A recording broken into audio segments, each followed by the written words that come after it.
unas chapelas especiales, un trofeo y 1.500 euros para gastar en las chornas,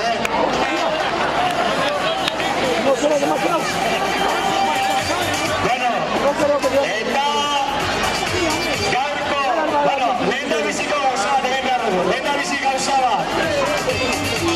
Publiko, xalo, bero bat parte hartu dute guzti egikako xalo, bero eta jakin dezagun norden talde irabazlea. Gaurkoan, Begoñek eta Josu, sari emango diote talde irabazleari.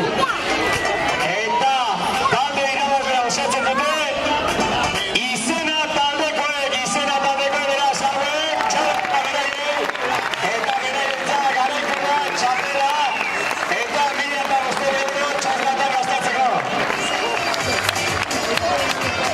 Ordura Begoña eta Josu, eta orain guztiak gelditu hemen, eta publikotik nahi guztiak ere duten, eta manzarretia gara duteko 60